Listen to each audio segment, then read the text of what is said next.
Igbo Ndabi ekene munu. Igbo Delta State ekene munu. Igbo Rivers ekene munu. Igbo niile Igbo gburugburu ekene munu. So ihe anyị ji bịa ebe a ka anyị gwa ndị Igbo. Igbo bụ ofu. Ka Igbo bịa kọta ọnụ. Ihe anyị na-ebe maka n'echi ya tọnya wa akpa ala dị mma. Ya dị smencha akụkpa ma. But ebe a gabụrụ asị m ka ọ dịkwa anyị ma dịrị ha nwe mma. Ala ka nkwa ndị ka anyị lezi anya.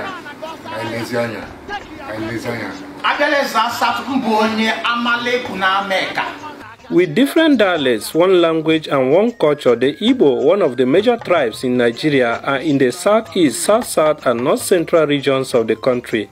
The regional and state divides have made it difficult for the Igbo to work together to achieve common goal.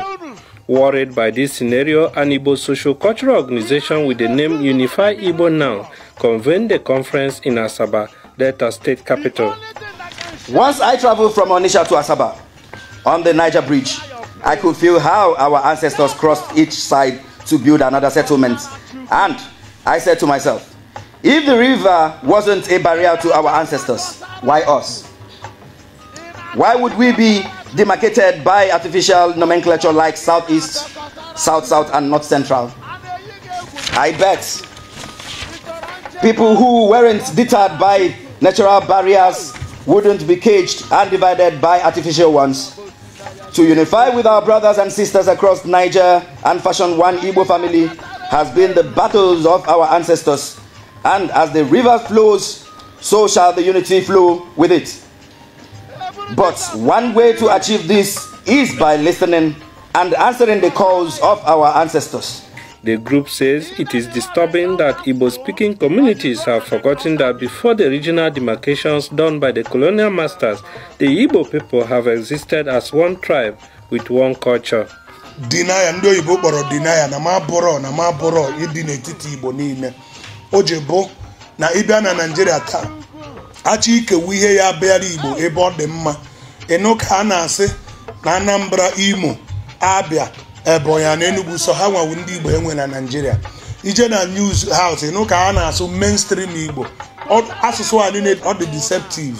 Eji wee wete system a na-akpọ divide and rule. Ka iwepụ ya n'ime anyị ka iwe ike na-afụ onwe anyị asị nwanne. A na-asị mainstream Igbo. Igbo bụ Igbo, nwere Igbo kara Igbo. Igbo niile bụ gịnị? Igbo. Amazina nke ọ ga-esebe na ndị nke anyị ga-asịzi na anyị bụzi na ndị Igbo. Anyị na Igbo bụ ofu.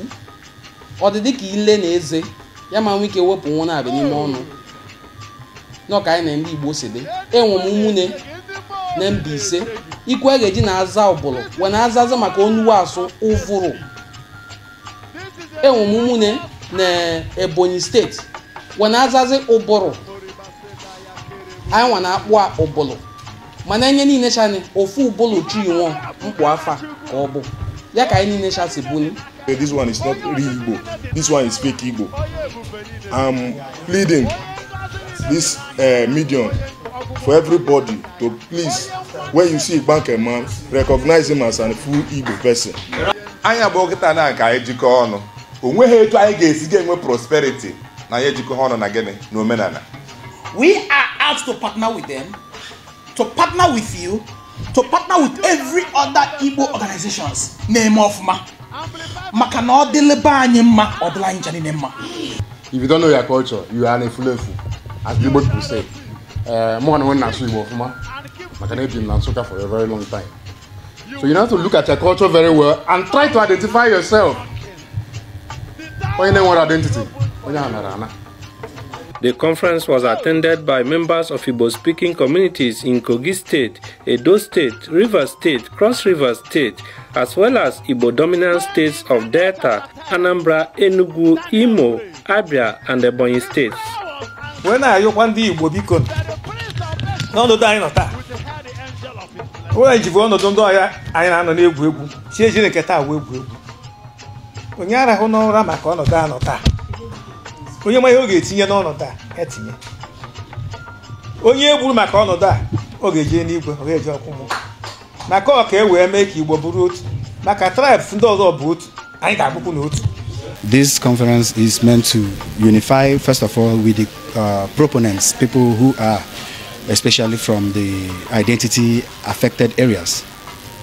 in Igbo land. We are talking about the Ukwani, the Ikwere, the Echioba, Ika, Ibanke, and the rest of them.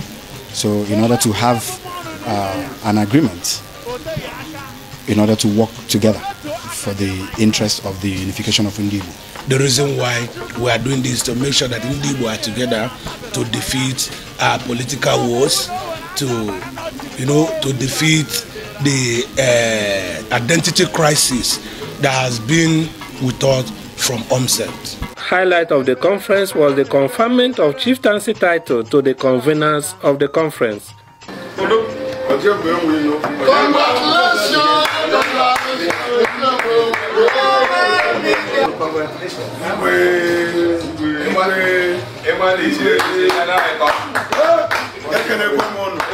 The group later paid a condolence visit to the palace of Asabe of Asaba over the demise of the monarch.